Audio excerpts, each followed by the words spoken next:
نحمده ونصلي على رسوله الكريم اما بعد فاعوذ بالله من الشيطان الرجيم بسم الله الرحمن الرحيم رب اشرح لي صدري ويسر لي امري واحلل عقدة من لساني يفقهوا قولي آمين يا رب العالمين رب زدني علما اللهم فقهنا في الدين آمين يا رب العالمين سبحانك لا علم لنا إلا ما علمتنا إنك أنت العليم الحكيم۔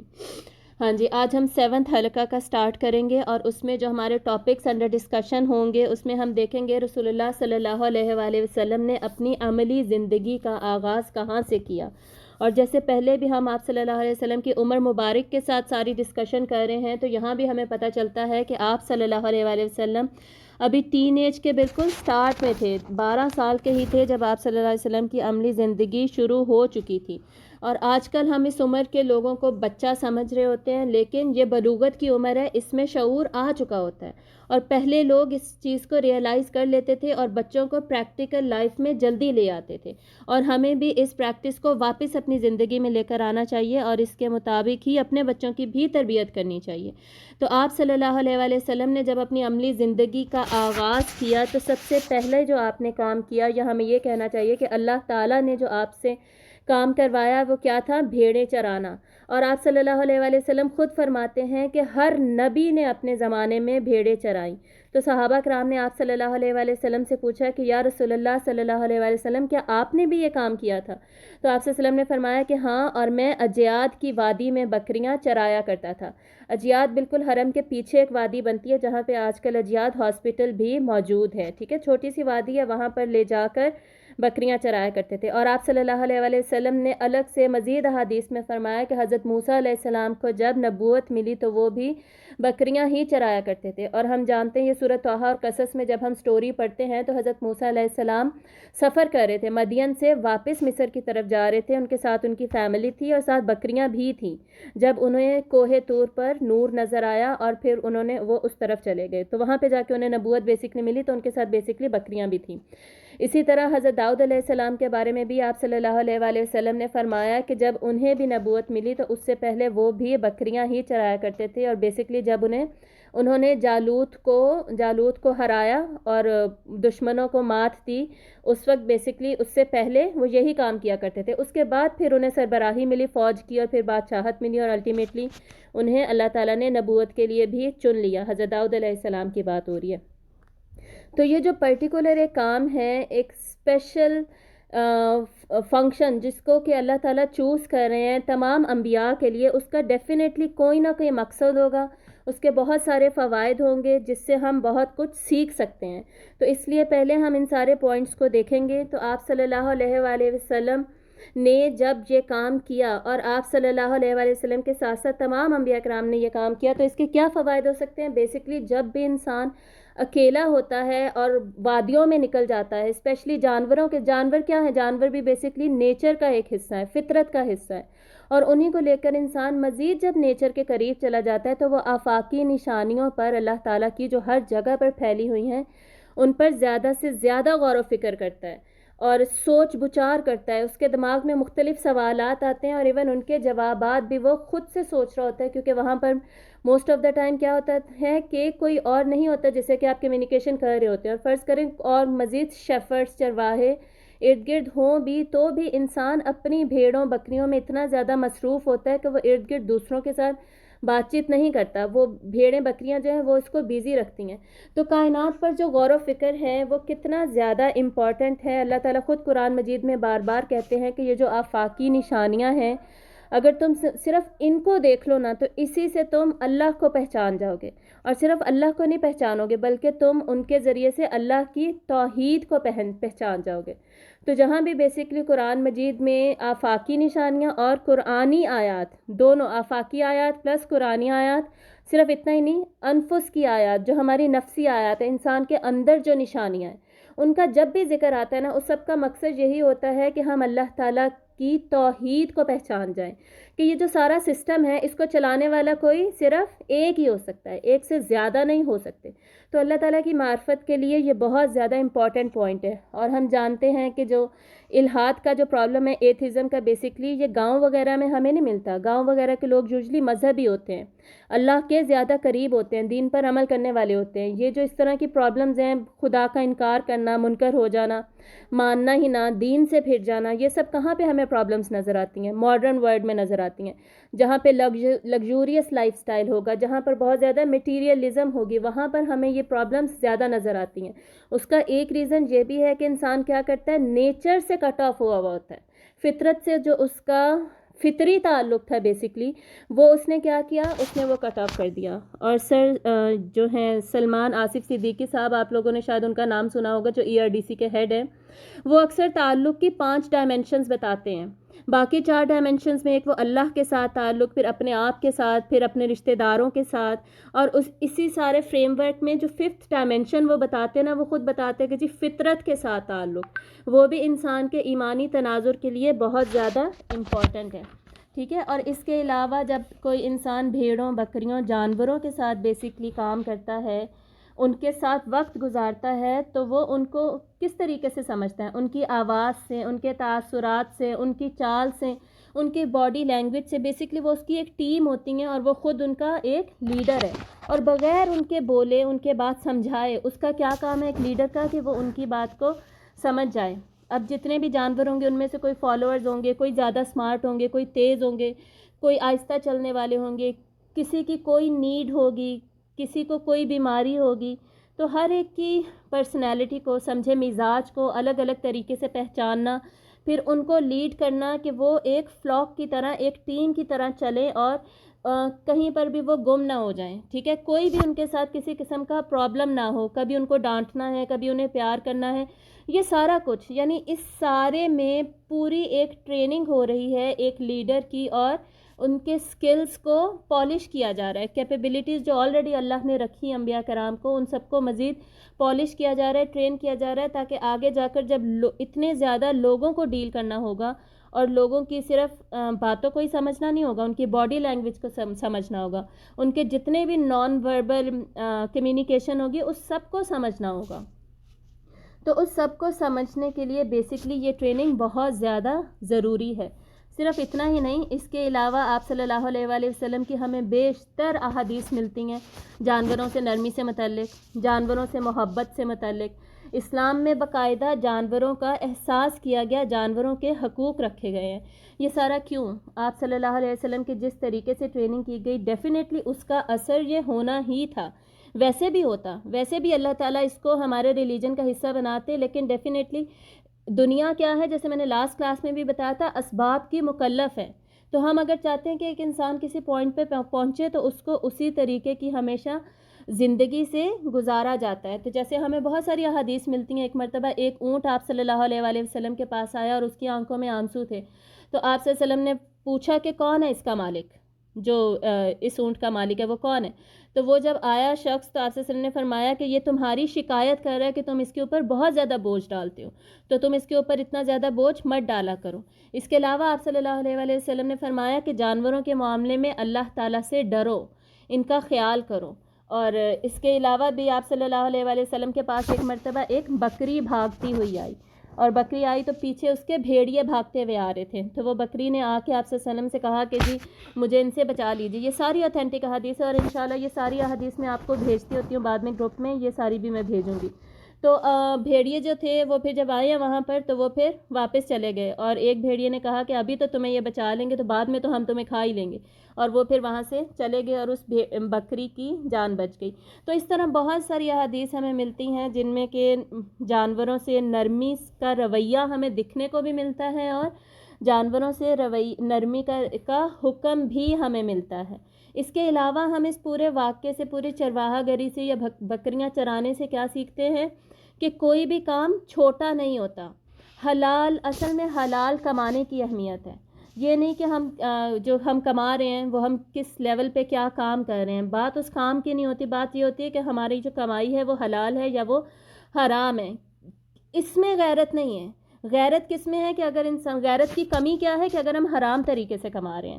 غیرت کی کمی یہ نہیں ہے کہ اگر ہم کوئی چھوٹا کام کر رہے ہیں تو پھر چھوٹا کام سے چاہے انسان شروع کرے لیکن اس میں غیرت ہوتی ہے، اس میں خود مختاری ہوتی ہے، اس میں کسب حلال انوالوڈ ہوتا ہے. تو اس کے اوپر بیسکلی انسان کو فخر کرنا چاہیے اور یہ چھوٹا محسوس نہیں کرنا چاہیے.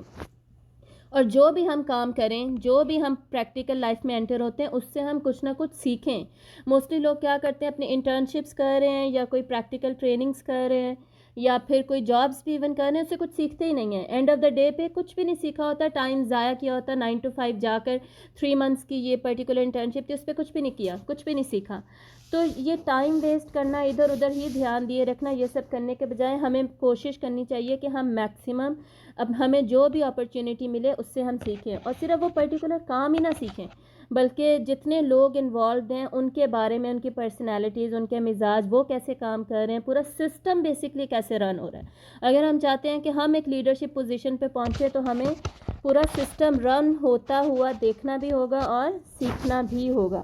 بالکل ایک سسٹم سے ہم گزر بھی رہے ہیں اور بالکل اندھے اور بولے بنے ہوئے ہیں. تو اس طریقے سے، اور آج کل ویسے حالات ہمارے یہی ہیں، اسی لیے ہم لوگوں میں وہ جو شعور ہوتا ہے نا، میچورٹی، وزڈم، دانائی، صحیح فیصلے کرنے کی قوت، پرابلم سالونگ، یہ سارے سکلز ہم میں کیوں نہیں آ رہے؟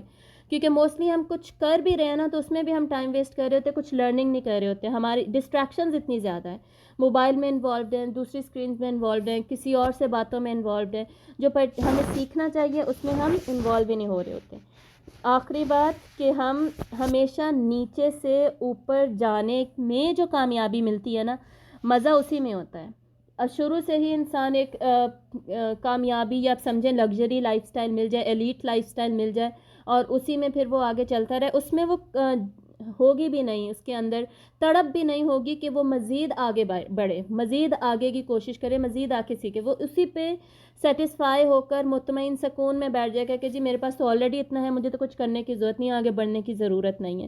تو جو انسان شروع سے محنت کر کے خود آگے بڑھتا ہے نا، اس کے اندر اتنا کانفیڈنس اور اتنا اعتماد ہوتا ہے کہ اسے پتہ ہوتا ہے کہ اگر میں یہاں تک پہنچ سکتا ہوں تو میں مزید آگے جا سکتا ہوں، میں اس سے بھی آگے جا سکتا ہوں، میں سب سے آگے جا سکتا ہوں. اور آپ صلی اللہ علیہ وسلم اور باقی انبیاء کو بھی اللہ تعالیٰ نے بیسک لیول سے سٹارٹ کروایا اور رسول اللہ صلی اللہ علیہ وسلم کو کہاں پہنچایا؟ اولو العزم رسولوں میں بھی نمبر 1 پر.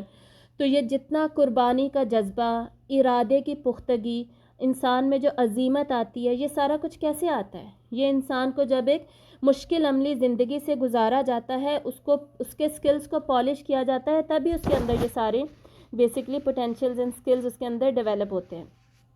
اور مشکل زندگی، یہ بھی ایک مشکل طرح کی زندگی، عملی زندگی، اس سے گزرنے کا مزید کیا فائدہ ہوتا ہے؟ انسان پھر شکوے نہیں کرتا اور اپنی لائف کو ایز اٹ از جب وہ ایکسیپٹ کر لیتا ہے تب وہ زیادہ خوشی اور اطمینان کے ساتھ رہتا ہے. اب اس کے علاوہ جب آپ صلی اللہ علیہ وآلہ وسلم نے بکریاں چرانے کا کام کیا تو اس کے ساتھ ساتھ ہی سنس اس وقت آپ کس کے ساتھ رہے تھے؟ اپنے چچا ابو طالب کے ساتھ، جو کہ آلریڈی تاجر تھے اور شام کے سفر پر آپ صلی اللہ علیہ وسلم کے آلریڈی ہم نے قصہ ایک پڑھ لیا پچھلی دفعہ کہ آپ صلی اللہ علیہ وسلم ان کے ساتھ گئے. اور اس قصے سے ریلیٹڈ بھی میں نے آپ کو اوتھینٹسٹی سے ریلیٹڈ آپ کو میں نے ڈیٹیلز بھیجی تھی گروپ پہ، وہ بھی ضرور دیکھ لیجئے گا کہ کن کے مطابق وہ قصہ کچھ لیول تک مستند ہے. جو کہتے ہیں کہ یہ مستند ہے وہ بھی اس میں سے کچھ ڈیٹیلز کو مائنس کر کے ہی اسے مستند قرار دیتے ہیں. اور بیسکلی وہ کہتے ہیں کہ یہ پرٹیکولر جو ڈیٹیلز ہیں نا، یہ اس میں سے نکالی جائیں گی، پھر یہ مستند کچھ نہ کچھ بنتا ہے. اور جو کہتے ہیں کہ بالکل اس کو ریجیکٹ کرتے ہیں وہ تو پھر اسے ٹوٹلی ریجیکٹ کر دیتے ہیں. لیکن اس کے علاوہ بھی ابو طالب اپنے تجارت کے ڈفرینٹ سفر پہ جاتے ہی رہتے تھے اور آپ صلی اللہ علیہ وآلہ وسلم ڈیفینیٹلی ان کو دیکھتے، اور آپ نے بھی اپنی زندگی میں پھر تجارت میں حصہ لینا شروع کر دیا. تو تجارت سے ریلیٹڈ انشاءاللہ آگے جا کر جب ہم حضرت خدیجہ رضی اللہ تعالیٰ عنہ کا بھی واقعہ پڑھیں گے تو اس میں ہم زیادہ ڈسکشن کریں گے، ٹھیک ہے. اب اس کے بعد جو ہمیں واقعہ ملتا ہے وہ ہے جنگ فجار کا. جنگ فجار ہوئی تھی جب آپ صلی اللہ علیہ وآلہ وسلم آلموسٹ 15 ایئرس کے تھے، تب سے یہ شروع ہوئیں. یہ جنگیں 4 سے 5 سال تک چلتی رہیں اور آپ صلی اللہ علیہ وسلم کے 20 سال تک کی عمر ہونے تک یہ جنگیں چلتی ہی رہیں. ان جنگوں میں بیسکلی تھا کیا؟ قریش کا جو قبیلہ ہے جو کہ بنو کنانہ سے بیسکلی بلانگ کرتا ہے، کنانہ آپ کو یاد ہوگا جو پوری ہم نے لینیج پڑھی تھی آپ صلی اللہ علیہ وآلہ وسلم کا نسب مبارک، اس میں بہت اوپر کنانہ آتے تھے. تو کنانہ کے نیچے جتنے بھی پھر قبیلے بنتے جن میں سے ایک قریش تھا، اور اس کے اپوزٹ حوازن کے کچھ قبیلے تھے جو کہ مکہ سے باہر تھے. حوازن میں خصوصاً بنو قیس جو تھا، تو بنو قیس اور کنانہ میں باقی بھی قبیلے لیکن خصوصاً قریش. تو ان لوگوں میں آپس میں جھڑپ ہوئی، چھوٹی چھوٹی جنگیں مسلسل ہوتی رہیں. شروع یہاں سے ہوا تھا کہ جی قریش میں سے، بنو ہاشم میں سے نہیں لیکن قریش کے کسی اور قبیلے میں سے کسی نے حوازن کے کچھ بندوں کو قتل کر دیا.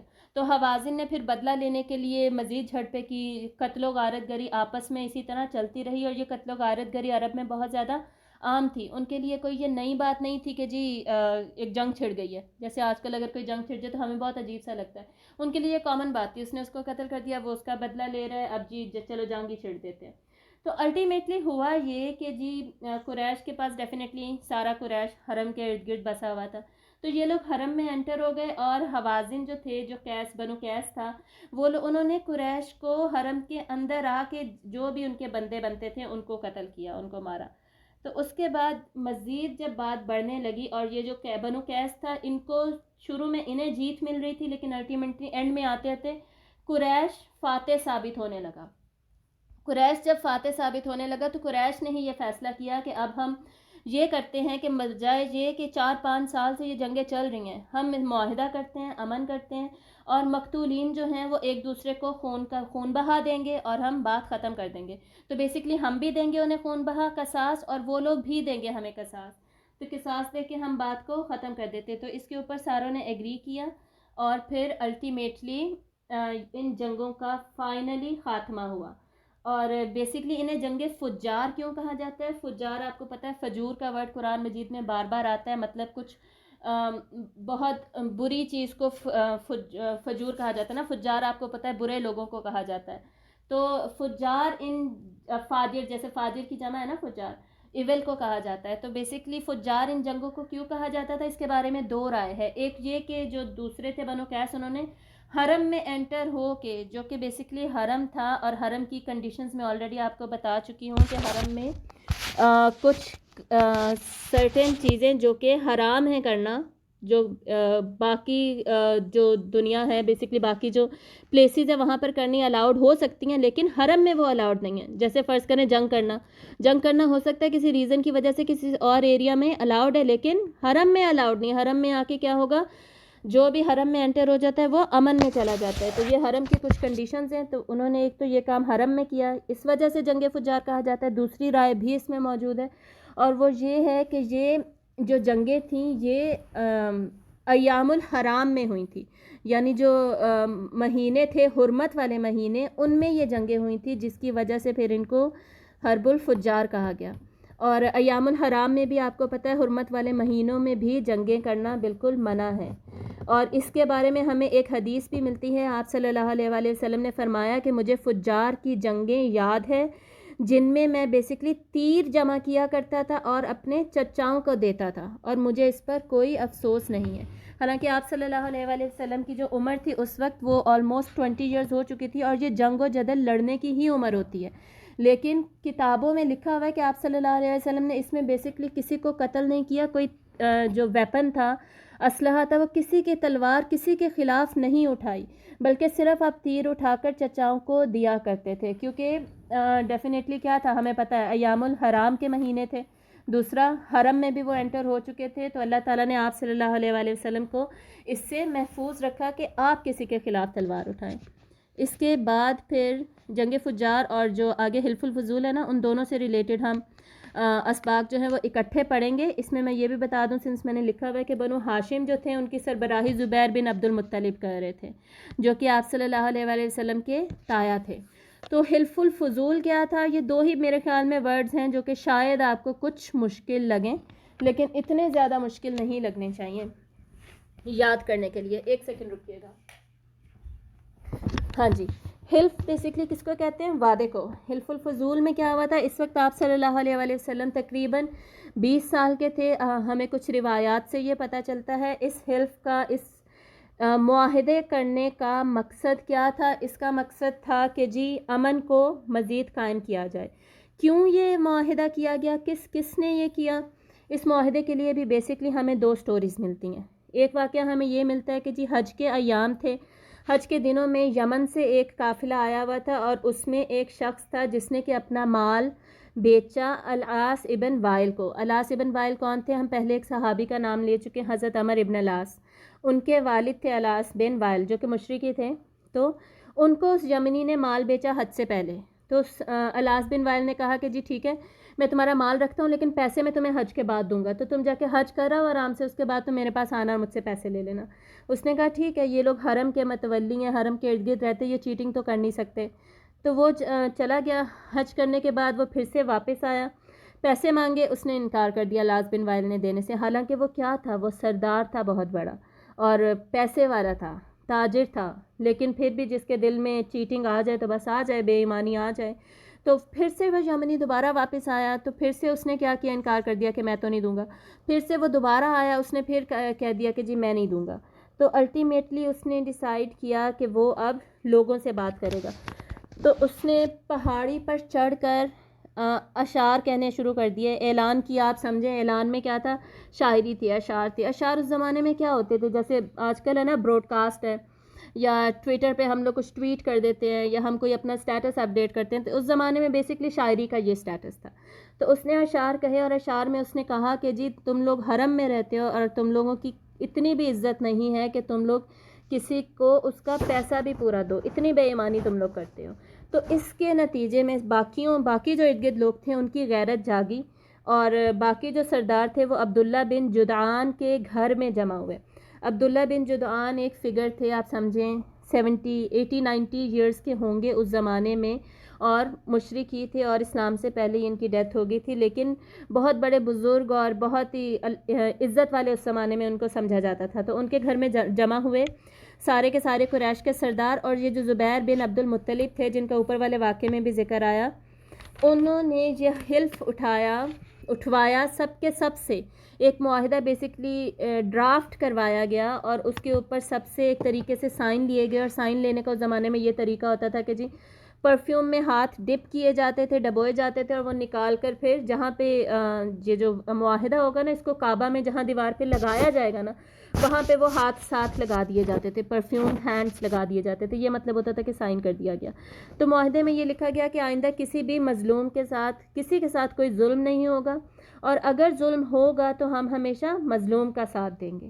تو یہ معاہدہ ہوا۔ ایک یہ بیک گراؤنڈ سٹوری اس کی ملتی ہے، اور دوسری بیک گراؤنڈ سٹوری اس کی یہ بھی ملتی ہے کہ جی یہ جو جنگ فجار ہوئی تھی نا، اسی کے نتیجے میں جو معاہدہ ہوا اسی کو بیسکلی حلف الفضول کہا جاتا ہے، کہ قتل اور یہ جو لڑائی جھگڑے وغیرہ چل رہے تھے اس سب کو ختم کر دیا جائے، اور اصلاح کی بیسکلی ایک تحریک چلائی جائے۔ تو یہ دونوں ریزنز ہی ہمیں ملتے ہیں مستند کتابوں میں، ساری سیرہ کی کتابوں میں۔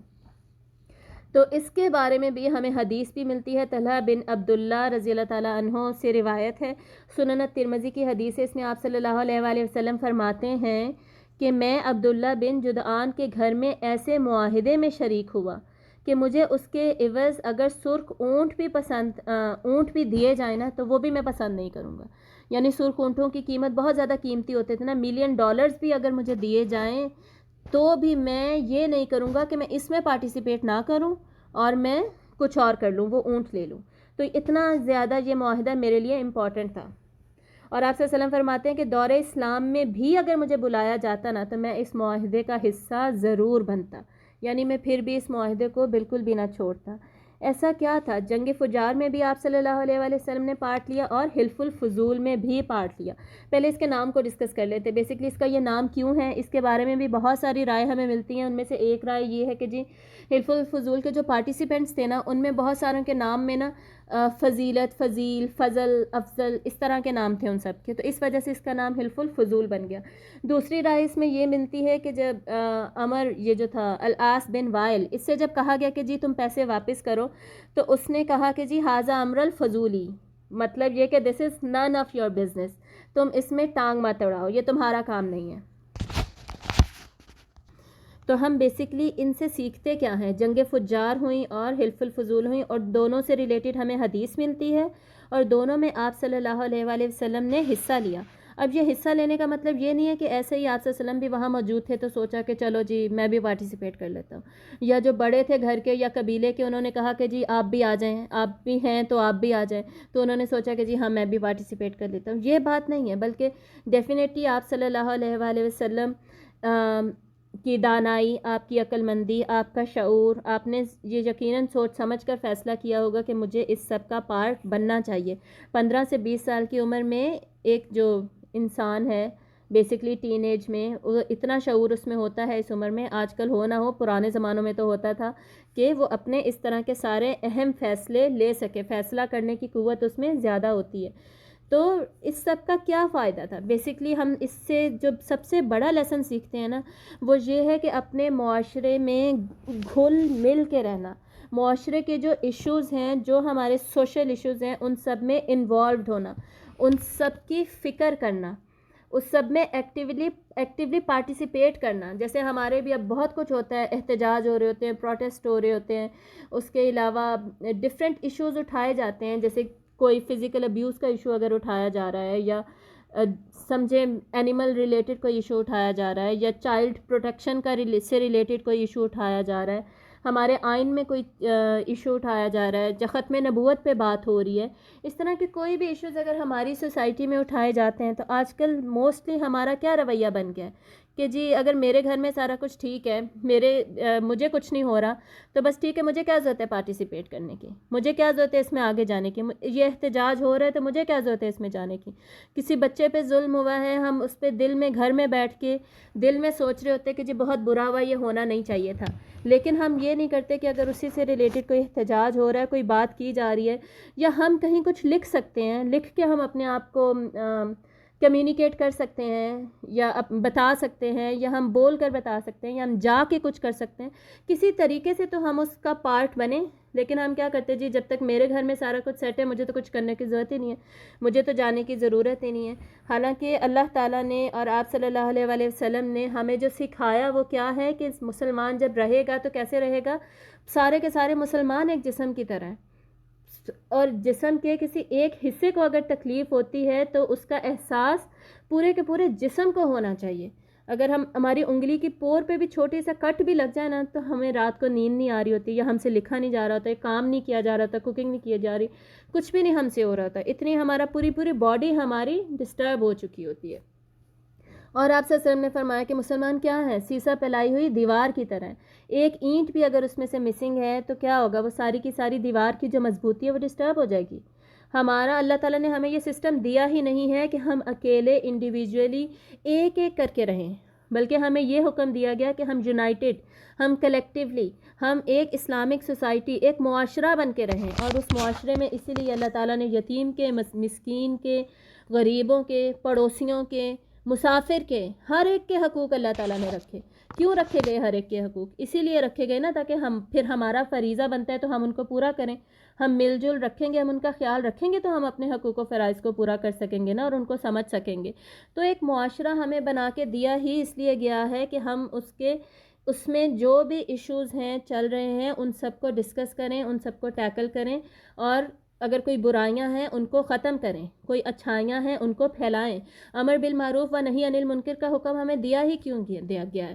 اس لیے تھوڑی دیا گیا ہے کہ جی اس کو جو پریچ کرنا ہے وہ صرف ہم نے اپنے گھر کے اندر کرنا ہے، یا جو مجھ سے ریلیٹڈ میرے سامنے بندہ بیٹھا یا میں اپنے بچوں کو بس سکھا دوں، اس سے زیادہ میری کوئی ذمہ داری ہی نہیں ہے. نہیں، بلکہ اس سے زیادہ ہمیں پوری سوسائٹی کی ذمہ داری دی گئی ہے. اسی طرح پرانے زمانوں میں مسجدیں جو ہوتی تھیں، ایون مسجد نبی میں آپ صلی اللہ علیہ وسلم کے پاس ارد گرد ہمیشہ صحابہ جمع ہوتے، آپ انہیں درس بھی دیتے، لیکن اس میں پھر ایشوز جو ہوتے تھے ارد گرد سوسائٹی کے، کسی کے گھر کا کوئی مسئلہ ہے، کوئی کسی اور کے ساتھ کسی کو کوئی پرابلم آ رہا ہے، وہ بھی ڈسکس کیے جاتے تھے، ان کے سولوشنز بھی نکالے جاتے تھے. ایون میں نے پہلے آپ کو بتایا تھا آپ صلی اللہ علیہ وسلم فجر کے بعد خواب بھی پوچھا کرتے تھے، ایون خوابوں کو بھی ڈسکس کیا جاتا تھا. اور اب ایسا کوئی مسجدوں میں بھی ایسا کوئی سسٹم نہیں رہا. نماز پڑھ کے فوراً گھر میں ایون نمازیوں کے بھی چہرے نہیں یاد ہوتے، انہیں سلام بھی نہیں کیا جاتا، اور بس سلام دعا کچھ بھی نہیں جی، بس واپس. تو یہ آج کل جو حالات ہمارے چل رہے ہیں ان کو ٹوٹلی چینج کرنے کی ضرورت ہے. جتنا زیادہ ہم یونائٹڈ ہوں گے اتنے ہی زیادہ ہم اسٹرانگلی کھڑے ہو سکتے ہیں، اپنے ایشوز کو ریز کر سکتے ہیں. اور آج کل ہم مسلم امت کا کیا حال ہے؟ کوئی روب نہیں ہے، کوئی دبدبہ نہیں ہے، کوئی عزت نہیں ہے، کوئی ہمیں پوچھنے والا نہیں ہے، حالانکہ کتنی زیادہ ہماری تعداد ہے. اور فاسٹسٹ گروئنگ ریلیجن ہے، سیکنڈ نمبر پہ فی الحال ہے، لیکن کیا ہے ہمیں کوئی پوچھنے والا ہی نہیں ہے. ہر 5 لوگوں میں سے نا 5واں مسلمان ہے، 5واں، 4 چھوڑیں 5واں مسلمان ہے. پھر بھی ہمیں کوئی پوچھنے والا نہیں ہے، ہماری کوئی ویلیو نہیں ہے. کیوں؟ کیونکہ ہم میں وہ جو اکٹھا پن تھا نا، جو اتحاد تھا، جو کہ ہمیں جوڑ کے رکھتا تھا، وہ سارا ہم نے خود ہی چھوڑ دیا. تو بیسکلی سوسائٹی میں انوالو ہونا، پارٹ لینا، سوسائٹی کے ایشوز کو ریز کرنا، جو بھی ہمارے سوشل ایشوز ارد گرد چل رہے ہوں ان سب کو ایڈریس کرنا. جیسے بے حیائی بہت بڑا ایشو ہے ہمارا آج کل. یہ ایوارڈ فنکشنز وغیرہ ہوتے ہیں ہم ٹی وی پہ وغیرہ وغیرہ، لک سٹائل، کیا کچھ نہیں ہوا اس میں، کیا کچھ ابھی ہم نے دیکھا، اس پہ کچھ لوگوں نے آواز ریز کی.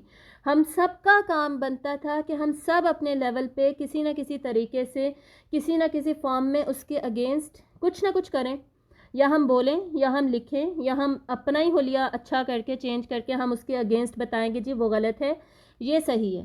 یا ہم اپنے ارد گرد جو لوگ ہیں انہیں ایٹ لیسٹ یہ بتا دیں کہ بچوں یہ نہ فالو کرنا، وہ فالو کرنا کہ جو ہمیں اسلام بتا رہا ہے. اپنی کلاس رومس میں ہم بتا سکتے، یعنی کہیں نہ کہیں کچھ نہ کچھ ہمیں سٹینڈ لینا ہے اگینسٹ دا برائی، اور ہمیں معروف جو ہے، نیکی جو ہے، اس کو پھیلانا ہے. ہمیں اپنے معاشرے کا ایک ایکٹیو حصہ بننا ہی ہے. کہیں پہ باہر کوئی کرائم ریٹ کیوں بڑھتا ہے؟ کرائم ریٹ اسی لیے بڑھتا ہے کہ جب ہم اپنے اپنے گھروں میں اس بات پہ خوش ہو کے بیٹھے ہوتے ہیں کہ جی چوری میرے گھر تو نہیں ہوئی، چوری تو اس کے گھر میں ہوئی ہے، تو اس کو فکر کرنی چاہیے، وہی کرے جو کرتا ہے. ٹھیک ہے، تو اس کے بعد پھر چوریاں بڑھ جاتی ہیں. چوروں کو بھی پتہ چل جاتا ہے کہ بھی کچھ بھی نہیں ہو رہا. ایک اکیلا بندہ کر کیا لے گا، آپ مجھے بتائیں. تو ہمیں بہت زیادہ ضرورت ہے اس کانسیپٹ کو سمجھنے کی کہ اگر ہمیں کہا گیا ہے، اور پوری سورۃ النساء میں یہ بات ہوتی ہے کہ اسلامک معاشرہ کیسے قائم کیا جائے گا. سورۃ المجادلہ میں حزب اللہ کی بات ہوتی ہے، اللہ کا گروہ، وہ سارا کا سارا کیسے بنایا جائے گا، وہی مفلحون ہے، وہ کیا ہے، کیوں ہے، کیسے ہیں. تو یہ پوری صورتیں جب ایک ٹاپک کو ایڈریس کر رہی ہیں تو کیوں کر رہی ہیں؟ ٹھیک ہے، ہمیں یہ بہت اچھے طریقے سے سمجھنے کی ضرورت ہے. اور یہ بہت بڑے لیسنز ہیں جو کہ ہم ان دونوں واقعات سے لیتے ہیں. اس کے بعد جو بہت امپورٹنٹ واقعہ ہمیں سیرت کا ملتا ہے ان دونوں واقعات کے بعد، اور آپ دیکھ رہے ہوں گے کہ نبوت سے پہلے کی جو زندگی ہے اس میں ہمیں بہت زیادہ کوئی واقعات نہیں مل رہے، بہت کم، اکا دکا. یہ جو اکا دکا واقعات ہیں نا، یہی ہمیں پرٹیکولرلی بائی نیم آنے چاہیے. ان سے ہم لرن کیا کرتے ہیں، یہ سارا کچھ ہمیں آنا چاہیے. کیونکہ اگر اللہ تعالیٰ چاہتے تو یہ واقعات بھی ہم تک بالکل نہ پہنچتے، ہمیں بالکل نہ پتہ چلتا کہ یہ بھی کچھ ہوا تھا. لیکن جب اللہ تعالیٰ نے یہ ہم تک پہنچائے ہیں تو ڈیفینیٹلی اللہ تعالیٰ چاہتے ہیں کہ ہم ان پرٹیکولر واقعات سے ضرور کچھ سیکھیں. ٹھیک ہے، تو اس کے بعد حضرت خدیجہ رضی اللہ تعالیٰ عنہ سے آپ صلی اللہ علیہ وآلہ وسلم کا جو نکاح ہوا وہ ہوا 25 سال کی عمر میں. اور وہ کیسے ہوا، اس سے پہلے اب ہم تجارت کی بات کریں گے. تو بیسکلی آپ صلی اللہ علیہ وآلہ وسلم سب سے پہلے جو حضرت خدیجہ کی بڑی بہن تھی، زیادہ تر کتابوں میں ان کا نام حالہ ہی لکھا ہوا ہے، لیکن ہو سکتا ہے حضرت خدیجہ کی کوئی اور بھی بڑی بہن ہو. تو انہوں نے آپ صلی اللہ علیہ وسلم کو اپنی بھیڑیں چرانے کے لیے ہی معاوضے پہ رکھا تھا. تو آپ صلی اللہ علیہ وسلم نے جب ان کی بھیڑیں چرائیں، اور آپ کے ساتھ ایک اور شخص بھی تھا، جب معاوضہ لینے کا ٹائم آیا تو آپ صلی اللہ علیہ وآلہ وسلم نے اس جو دوسرا شخص تھا اس کو کہا کہ تم ہی لے آؤ، مجھے حیا محسوس ہوتی ہے کہ یہ عورت ہے تو اس سے مجھے جا کے لینا پڑے گا، بیسکلی اس کے سامنے جانا پڑے گا. تو پردے کی وجہ سے حیا ہے، اور آپ صلی اللہ علیہ وسلم نے بعد میں فرمایا بھی کہ تم میں سب سے زیادہ حیادار میں ہوں، خود آپ صلی اللہ علیہ وآلہ وسلم ہے.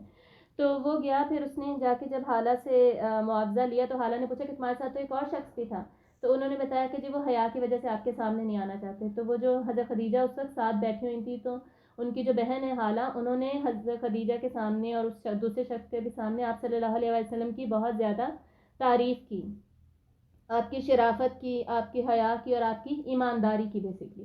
تو حضرت خدیجہ بھی بہت زیادہ متاثر ہوئیں، اور اس کے کچھ 1-2 مہینے کے بعد آپ نے بھی ڈیسائیڈ کیا کہ میں ان کو مال تجارت دے کر بھیجتی ہوں بوسرا کی طرف، شام کی طرف اپنا، اور ان کے ساتھ جو ان کا حضرت خدیجہ کا اپنا غلام تھا وہ ساتھ جائے گا، میسرہ، جس کا نام بیسکلی کتابوں میں لکھا ہوا ہے میسرہ. تو حضرت خدیجہ نے ان کو اپنا سامان تجارت دیا. اور حضرت خدیجہ رضی اللہ تعالیٰ عنہ ہم جانتے ہیں کہ قریش کی بہت زیادہ مالدار خاتون تھیں، عورتوں میں سب سے زیادہ مالدار تھیں. اور کچھ کتابوں میں تو یہ بھی لکھا ہے کہ ان کا سامان تجارت اتنا زیادہ ہوتا تھا کہ قریش کا باقی سامان تجارت ایک طرف اور ان کی جو کوانٹیٹی نظر آتی تھی وہ ایک طرف، اتنی زیادہ پرومیننٹ وہ نظر آیا کرتی تھی. اور یہ حضرت خدیجہ بنت خویلد کی یہ بیٹی تھی، اور آپ صلی اللہ علیہ وآلہ وسلم سے ان کا نسب جو ہے وہ 5ویں پشت پہ جا کے مل جاتا ہے. ٹھیک ہے، قریش میں یاد رکھیے گا قریشی ہی تھی نا یہ بھی, تو قریش کے جتنے بھی لوگ ہیں ان کا کہیں نہ کہیں آپس میں ریلیشن بنے گا, ٹھیک ہے. تو ان کا ریلیشن کہاں بن جاتا تھا, آپ صلی اللہ علیہ وسلم سے 5ویں پشت پہ جا کے بن جاتا تھا. تو ایک طریقے سے آپ سمجھے پیٹرنل کزن بھی بنتی تھی آپ صلی اللہ علیہ وسلم کی, کافی دور کی بنے گی لیکن اس طرح رشتہ بنتا تھا. تو حضرت خدیجہ نے جب تعریف سنی تو آپ کو مال تجارت دیا, اور ڈیل کیا ہوتی تھی اس زمانے میں کہ جتنا بھی جو بھی بیسکلی ریونیو جنریٹ ہوگا, منافع ہوگا, اس کو ہم سرٹن پرسنٹیج آپ ہمارے ساتھ شیئر کریں گے. یعنی فکسڈ اماؤنٹ نہیں ہوتا تھا, اگر 100 روپیز ہے تو اس کا 10%, اگر 1000 روپیز ہے تو اس کا 10%, جتنا بیسکلی ارن کیا اس کا اماؤنٹ آپ کو سرٹن پرسنٹیج آپ کو ملے گی. تو آپ صلی اللہ علیہ وآلہ وسلم اور میسرہ جب گئے ہیں وہاں جا کر سامان بیچا, واپس آئے تو میسرہ نے بتایا حضرت خدیجہ کو, اور حضرت خدیجہ نے دیکھا بھی کہ جتنا پہلے بیسکلی منافع ہوتا تھا اس سے 3-4 گنا زیادہ منافع ہوا. کیوں؟ کیونکہ باقی جو لوگ ہوتے تھے وہ ڈیفینیٹلی چیٹنگ کرتے ہوں گے, تھوڑی بہت بےمانی تو ہوتی ہوگی. کیوں ہوتی ہوگی؟ کیونکہ حضرت خدیجہ خود تو ساتھ نہیں جا سکتی تھی. اب دیکھیں عورت تھیں, اب حضرت خدیجہ کو اگزامپل بنا کے بہت سارے لوگ کیا کہتے ہیں کہ جی وہ بھی تو ورکنگ ویمن تھیں, تو ہم بھی تو باہر جا کے گھروں سے باہر جا کے کام کر سکتے ہیں. حالانکہ ہمیں صاف سیرت کی کتابوں میں ملتا ہے, حدیث کی کتابوں میں ملتا ہے بھی حضرت خدیجہ خود باہر جا کے نہیں کام کر رہی, وہ دوسرے لوگوں کو باہر بھیج رہی ہیں, وہ اپنے غلام کو ساتھ بھیج رہی ہیں, یا وہ کسی نہ کسی ایجنٹ کو, تھرڈ پارٹی کو ہائر کر رہی ہیں جو ان کے بہاف پہ ان کا جو مال ہے وہ لے کر جائے گا اور ان کے بہاف پہ کام کرے گا. وہ خود تو باہر جا کے کام نہیں کرے. تو یہ سارا کچھ بیسکلی ہمیں بھول جاتا ہے. تو حضرت خدیجہ آگے جا کے اس کے جو ہم فوائد ڈسکس کریں گے نا, اس میں یہ پوائنٹ سارے بہت ڈیٹیل میں ڈسکس کریں گے. ابھی واپس سٹوری پہ آ جاتے ہیں, سٹوری پہلے کمپلیٹ کرتے ہیں. تو آپ نے جب حضرت خدیجہ نے دیکھا آپ صلی اللہ علیہ وآلہ وسلم کی ایمانت داری, آپ کی راست بازی, آپ کی سچائی, آپ کی شرافت, آپ کی حیا, تو اس سے حضرت خدیجہ بہت زیادہ متاثر ہوئیں, اور میسرہ نے بھی آپ صلی اللہ علیہ وآلہ وسلم کی بہت زیادہ تعریف کی. تو اس پر پھر حضرت خدیجہ نے کتابوں میں لکھا ہے کہ اپنی دوست نفیسہ یا نفیسہ بھی آپ کہہ سکتے ہیں, ان کے ذریعے سے پیغام نکاح آپ صلی اللہ علیہ وآلہ وسلم کو بھجوایا. اور نفیسہ نے جا کے آپ صلی اللہ علیہ وآلہ وسلم سے پوچھا کہ تمہارا کیا خیال ہے خدیجہ کے بارے میں.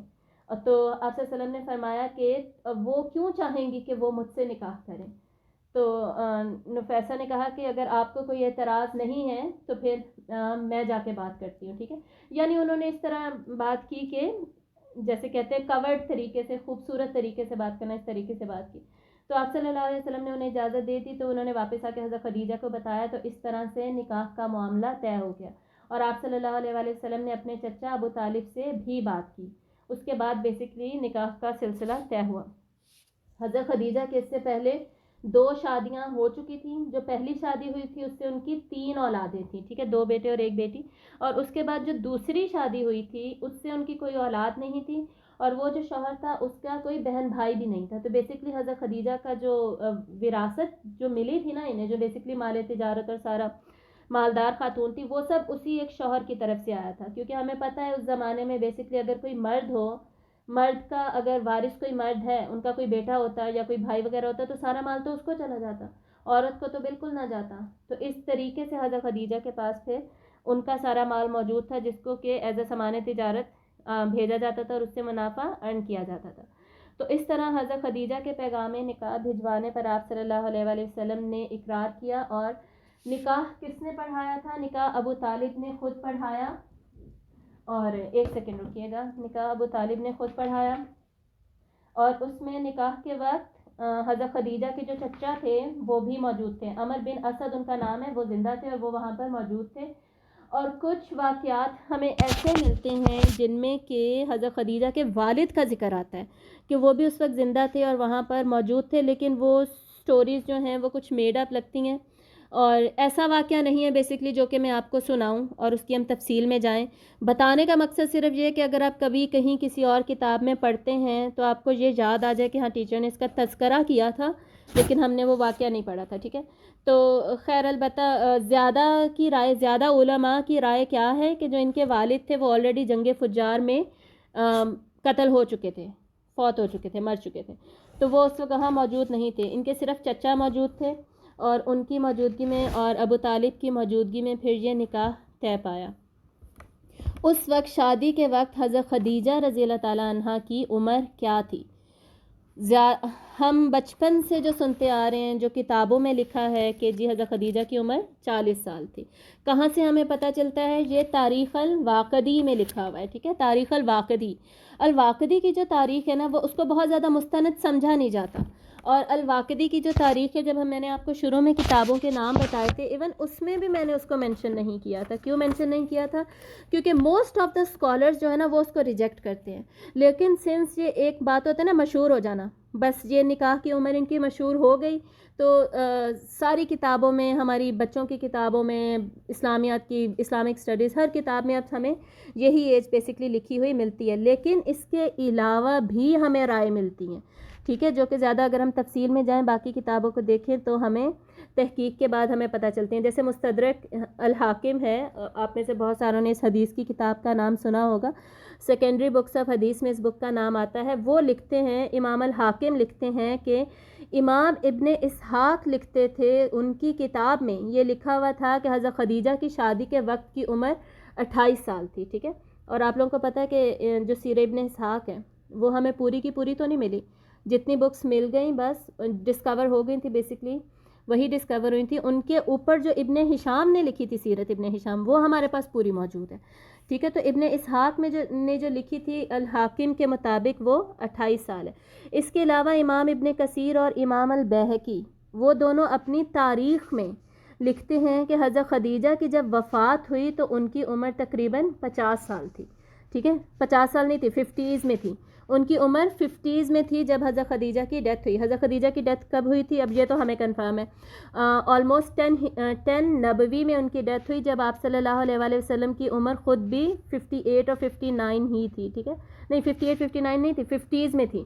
آپ ارلی 50s میں تھے، آپ صلی اللہ علیہ وسلم بھی ارلی 50s میں ہی تھے، جب کہ حضرت خدیجہ کی، اگر ہم یہ سمجھیں کہ حضرت خدیجہ کی 50s میں ہی ڈیتھ ہوئی، 10th نبوی کی ہم بات کر رہے ہیں. اور وہاں سے اگر ہم پیچھے کو چلیں تو پیچھے کو پھر حضرت خدیجہ کی جو ایج بنتی ہے وہ آلموسٹ اتنی ہی بنتی ہے، 28 29 اس کے آگے پیچھے بنتی ہے بیسکلی. تو اس کے علاوہ اگر ہم دیکھیں آپ صلی اللہ علیہ وسلم کے حضرت خدیجہ سے کتنی اولادیں ہوئیں؟ 6 اولادیں ہوئیں. تو 6 اولادیں بھی اگر ہم دیکھیں with the gap of 1 year اور 2 ایئر، تقریباً 12 سال میں، 12 سال آلموسٹ بنتے ہیں آپ صلی اللہ علیہ وسلم کا حضرت خدیجہ کے ساتھ، تو 10 نبوی بنتا ہے نا جس میں آپ کی ڈیتھ ہوئی. اور فرسٹ نبوی سے پہلے سے بھی کافی پہلے 40 سال کی عمر میں آپ کو نبوت ملی تھی، اس سے پہلے 25 سال، 25 35 10 اور 15 نہیں زیادہ سال بنتے ہیں نا، 40 کے بعد 50 15 اور 20 سے 25 سال آلموسٹ بنتے ہیں آپ کے ساتھ کے بلکہ.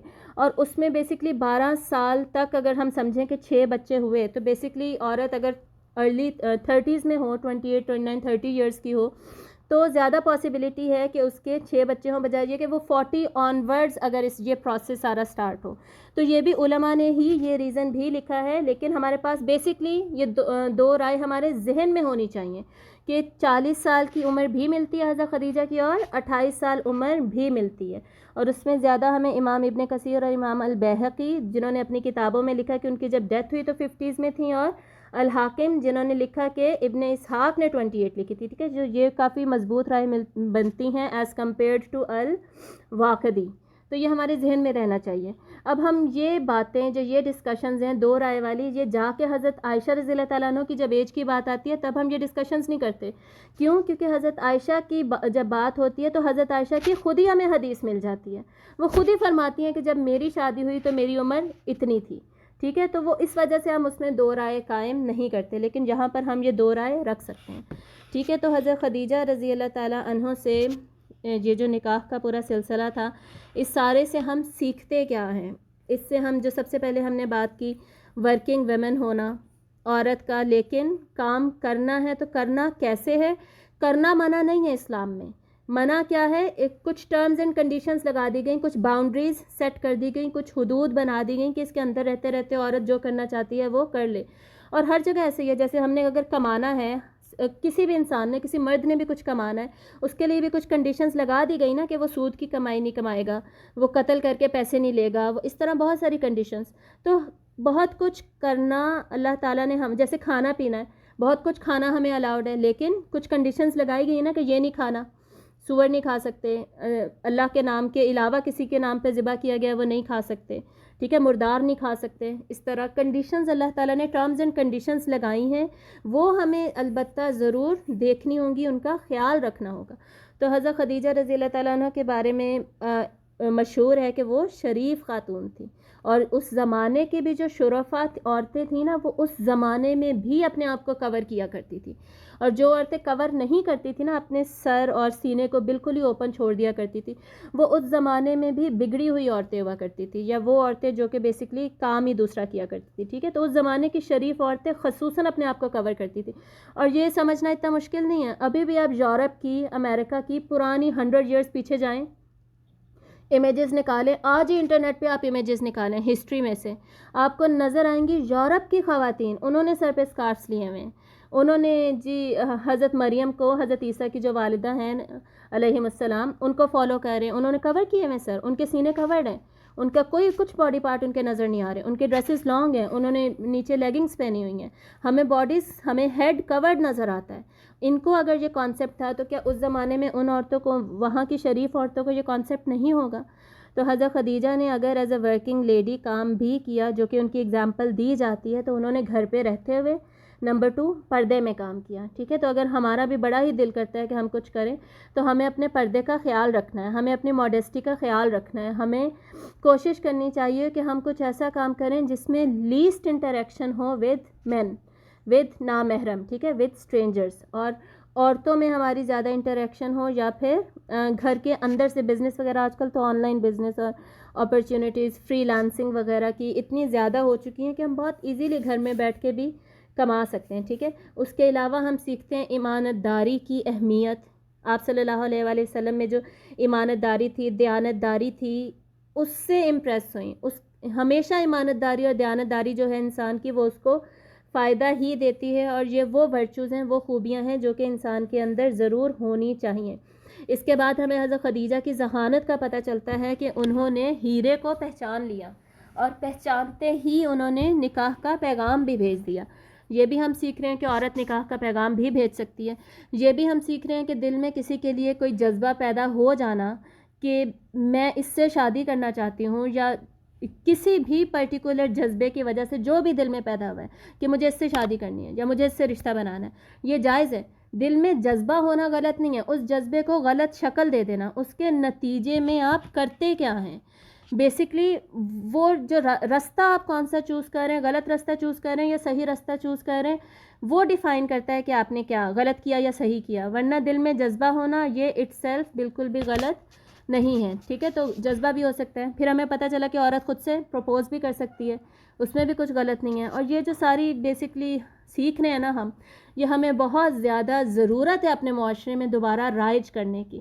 یہ ہم رائج نہیں کرتے نا، اسی وجہ سے کیا ہوتا ہے، حرام بہت زیادہ پھیلتا جا رہا ہے، اور جی حلال طریقے جب ہم بند کر دیتے ہیں، انہیں پریکٹس نہیں کرتے، تو حرام بہت زیادہ پھیلنے لگ جاتا ہے. لوگوں کے لیے جب ہم رستے بند کر دیں گے، ہم نیکیوں کے رستے کھولیں گے نہیں، ہم نکاح کو مشکل سے مشکل بناتے جائیں گے، تو ان کے لیے جو غلط رستے ہیں وہ زیادہ سے زیادہ آسان ہوتے جائیں گے. تو ہمیں بہت زیادہ ضرورت ہے کہ ہم ان سارے جو طریقے ہیں، رستے ہیں، ان کو بیسکلی ہم پروموٹ کریں، ان کے بارے میں ڈسکشن کریں. ایک سیکنڈ.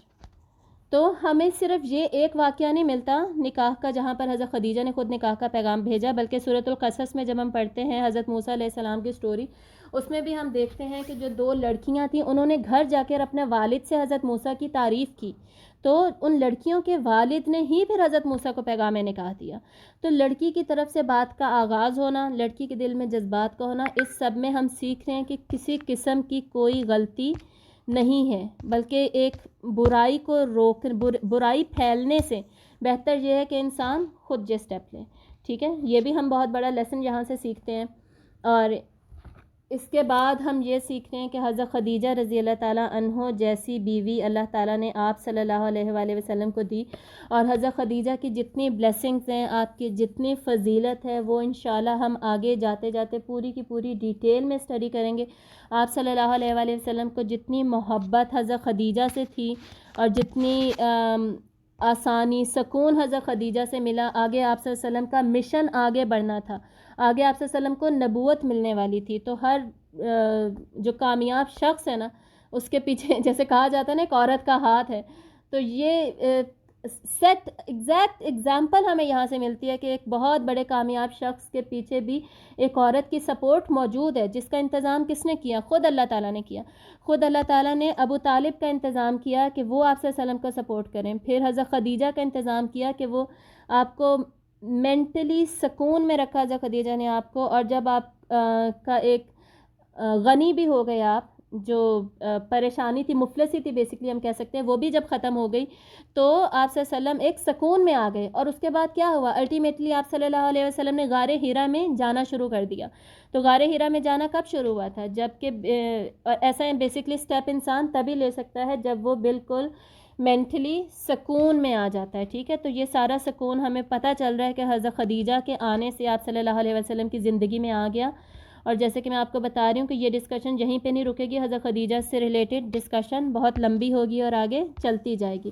اس کے بعد ہم ذرا دیکھ لیتے ہیں کہ آپ صلی اللہ علیہ وسلم کی جو اولادیں حضرت خدیجہ سے ہوئیں وہ کون تھیں، اور یہ یہاں پر ڈسکشن کرنے کا بھی ایک مقصد ہے.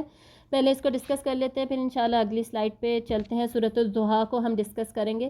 تو بیسکلی حضرت خدیجہ سے آپ صلی اللہ علیہ وسلم کی 6 اولادیں ہوئیں. سب سے بڑے بیٹے تھے قاسم، جن کے بارے میں ہمیں حدیث ملتی ہے کہ وہ تقریباً اونٹ پر سواری کرنے جوگے تھے، یعنی بیٹھ سکتے تھے جب ان کی ڈیتھ ہو گئی. تو آپ سمجھیں جیسے چلنے والی جو ایج ہوتی ہے 5 6 7 سال، اس ایج کے آلموسٹ تھے جب ان کی ڈیتھ ہوئی.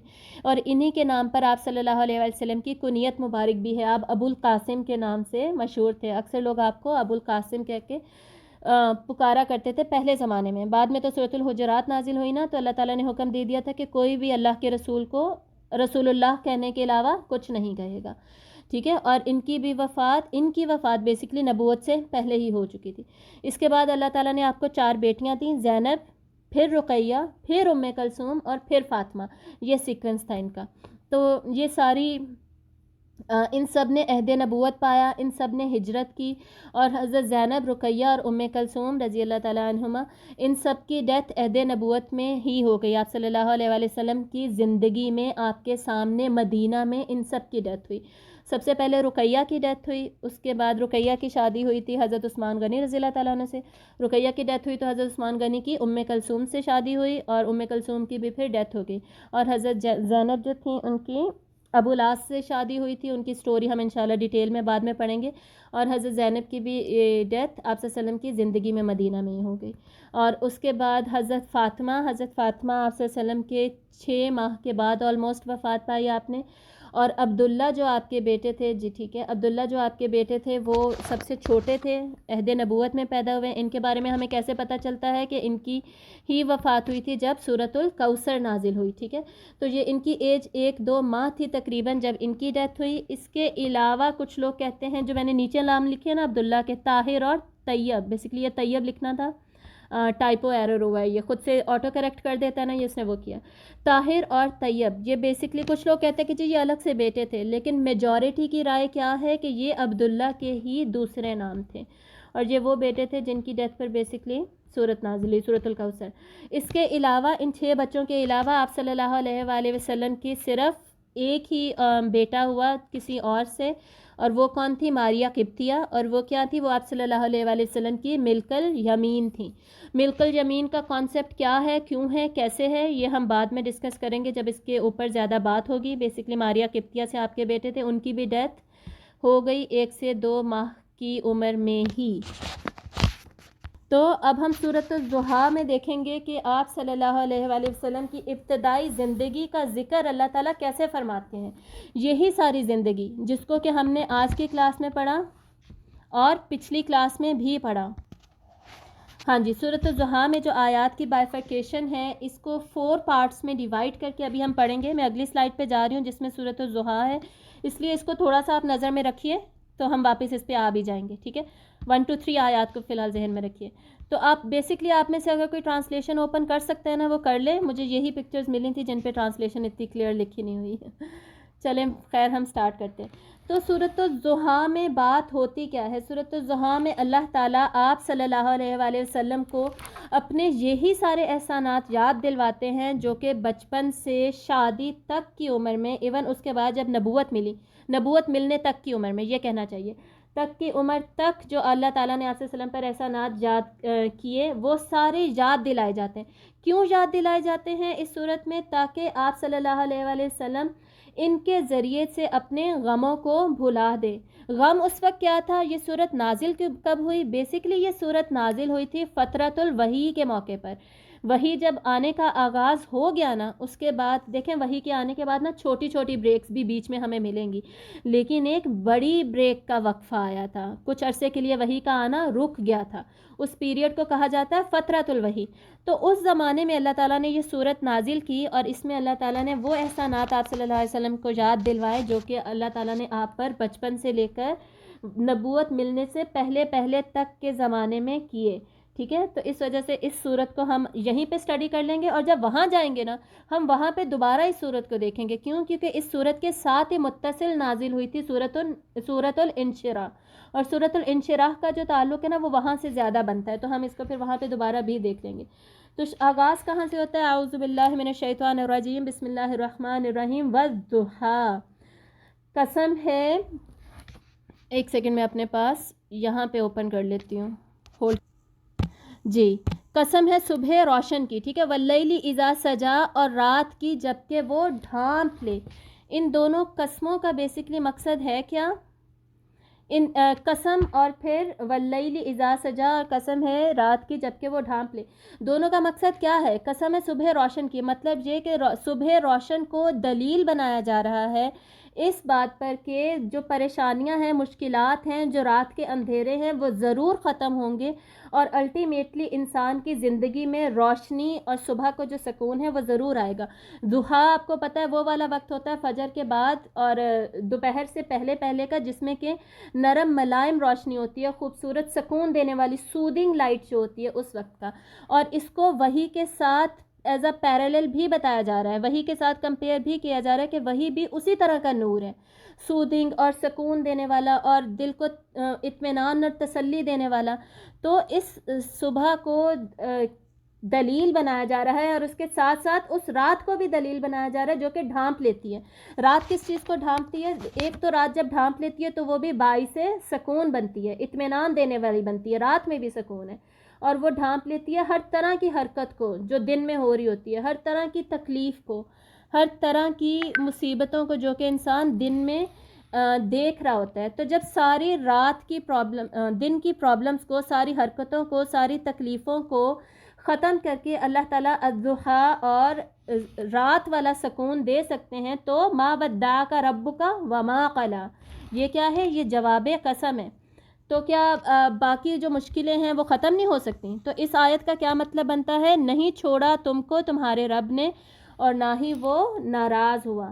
کیا مطلب؟ کہ آپ بالکل یہ نہ سمجھیں کہ جیسے آپ کو اللہ تعالیٰ نے چھوڑ دیا ہے، بلکہ آپ کو مشکلوں میں اللہ تعالیٰ نے چھوڑ دیا، آپ کو اللہ تعالیٰ نے ایک بوجھ دے کے ایک اضطرابی کیفیت میں اللہ نے چھوڑ دیا، بلکہ جیسے ہر مشکل وقت کے بعد ایک صبح روشن آتی ہے یا رات کا سکون طاری ہو جاتا ہے، اسی طرح ہر اضطراب، تشویش، پریشانی، تکلیف کے بعد سکون کا وقت ضرور آئے گا، ٹھیک ہے؟ پہلی 3 آیتوں میں 2 قسمیں اور آگے جواب قسم، اس کے ذریعے سے یہ بیان کیا جا رہا ہے۔ اب اس کے بعد اگلی ہی آیت میں کیا کہا جا رہا ہے؟ وَلَلْآخِرَةُ خَيْرٌ لَكَ مِنَ الْأُولَىٰ، جیسے یہاں میں نے لکھا ہے 4 to 5، 2 آیات میں اب مستقبل کا وعدہ کیا گیا ہے، فیوچر کو اللہ تعالیٰ نے کور کیا ہے سب سے پہلے، اس کے بعد پھر اگلی 6 to 8 میں پاسٹ کے احسانات کی بات ہوئی ہے، 9 to 11 میں پھر پریزنٹ میں حکمت عملی ہونی کیا چاہیے اس کی بات ہوئی ہے۔ تو 4th آیت کیا ہے؟ وَلَلْآخِرَةُ، اور یقیناً جو آخرت ہے یا اگلا آنے والا وقت ہے، خَيْرٌ لَكَ مِنَ الْأُولَىٰ، پچھلے والے وقت سے یا دنیا سے بہتر ہوگا۔ اس آیت کو 2 طریقے سے انٹرپریٹ کیا گیا جو کہ میں نے ترجمے میں بتا دیا کہ آخرت جو آئے گی وہ آپ کے لیے دنیا سے بہتر ہوگی۔ دوسری انٹرپریٹیشن کیا ہے؟ اگلا جو وقت آئے گا نا، یہ جو مشکل کا وقت ہے نا، اس سے وہ بہت زیادہ بہتر ہوگا۔ تیسری انٹرپریٹیشن علماء نے اس میں کہا ہے کہ ہر آنے والا وقت ہر پچھلے والے وقت سے بہت زیادہ بہتر ہوگا۔ کیا جا رہا ہے؟ بیسکلی امید دی جا رہی ہے، ہوپ دی جا رہی ہے کہ پریشانی اور مشکلات اور اضطراب کا اگر وقت ہے، تشویش کا اگر وقت ہے، اگر بوجھ دل پہ فیل ہو رہا ہے تو اس سب کو سائڈ پہ رکھ کے یہ سوچیں، اس امید کو اپنے دنیا میں واپس لے کر آئیں کہ وَلَلْآخِرَةُ خَيْرٌ لَكَ مِنَ الْأُولَىٰ، یقیناً آگے کا والا جو وقت ہے وہ پچھلے والے وقت سے بہت بہتر ہوگا۔ اور ہم سب نے اپنی اپنی سچویشنز کو بھی اس میں رکھ کے سوچنا ہے، اور آپ صلی اللہ علیہ وسلم کے بارے میں بھی سوچنا اور اپنی سچویشنز کو بھی اس میں رکھنا ہے۔ ہمارے لیے بھی اس صورت میں ہوپ ہے، ٹھیک ہے، امید ہے۔ اگلی آیت میں اللہ تعالیٰ کیا فرماتے ہیں؟ یہ دونوں آیتیں فیوچر سے ریلیٹڈ ہیں۔ اگلی کیا ہے؟ وَلَسَوْفَ يُؤْتِيكَ رَبُّكَ فَتَرْضَىٰ، وَلَسَوْفَ، اور یقیناً ان قریب، یؤتیکا، وہ دے گا آپ کو، عطا کرے گا آپ کو، ربُّکَ، آپ کا رب، فترضیٰ، کہ آپ خوش ہو جائیں گے، یعنی اللہ تعالیٰ آپ کو ان قریب اتنا زیادہ دیں گے کہ آپ خوش ہو جائیں گے۔ اب دیکھیں اس میں کتنے زیادہ کوسچنز آنسرڈ ہو رہے ہیں۔ نمبر 1، کب دیں گے؟ ان قریب، اللہ تعالیٰ ان قریب دیں گے، وہ وقت دور نہیں ہے۔ ایون اگر آخرت بھی ہے نا، تو آخرت کو بھی اللہ تعالیٰ کیا کہتے ہیں کہ وہ دور نہیں ہے، بہت جلدی آنے والی ہے۔ پھر اس کے بعد ہوگا کیا؟ کچھ نہ کچھ دیا جائے گا۔ اب اس پہ میں واپس آتی ہوں، پہلے آگے دیکھیے، دے گا کون؟ ہو کا آنسر بھی ہمیں مل رہا ہے، آپ کا رب۔ پھر کتنا دے گا اللہ تعالیٰ؟ ہاؤ مچ، اس کا بھی ہمیں آنسر مل رہا ہے کہ اتنا زیادہ دے گا کہ آپ خوش ہو جائیں گے۔ اب کس چیز کا ہمیں آنسر نہیں مل رہا ہے اس آیت میں؟ وہ ہے کہ کیا دیا جائے گا، واٹ کا آنسر نہیں ہے، کیا دیا جائے گا جس سے کہ آپ اتنا زیادہ خوش ہو جائیں گے۔ تو اللہ تعالیٰ کی عطا کیا ہے؟ بے مثال۔ اللہ تعالیٰ نے آپ صلی اللہ علیہ وسلم سے اجر غیر ممنون، کبھی نہ ختم ہونے والے اجر کا وعدہ کیا۔ اور اس بیسکلی عطا کی جو جھلک ہے نا، وہ ہمیں اگلی ہی صورت میں نظر آ جاتی ہے۔ سورۃ الانشراح میں اللہ تعالیٰ نے 3 وعدے کیے آپ صلی اللہ علیہ وآلہ وسلم سے۔ تو سورۃ الضحیٰ کی ہم نے تفسیر کا آغاز کیا تھا، اور اس کو ہم آپ صلی اللہ علیہ وآلہ وسلم کی زندگی سے ریلیٹ کر کے دیکھ رہے تھے۔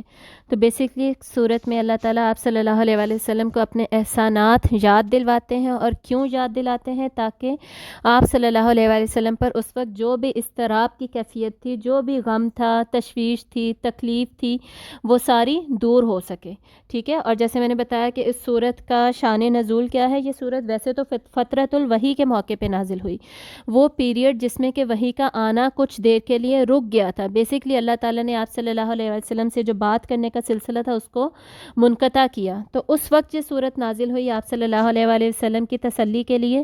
لیکن سنس اس میں آپ صلی اللہ علیہ وسلم کے ماضی کا ذکر ہے، ان سارے واقعات کا جو کہ ابھی تک ہم نے اسٹڈی کر لیے، اس لیے اب ہم اس صورت کو یہاں پہ اسٹڈی کریں گے، اور ہم آگے جا کے بھی اس صورت کو دوبارہ فترۃ الوحی کے ٹائم پر دوبارہ اسٹڈی کر لیں گے انشاءاللہ۔ تو اس صورت کا جو پہلا سیکشن بنتا ہے 1 to 3 آیات، اس میں ہم دیکھیں گے 2 قسمیں ہیں اور جن کو دلیل بنایا گیا ہے، اور اس کے مقابلے میں ایک ہمیں جواب القسم دیا گیا ہے۔ وہ کیا ہے؟ والضحیٰ، قسم ہے صبح روشن کی، واللیل اذا سجا، اور رات کی جو کہ ڈھانپ لے۔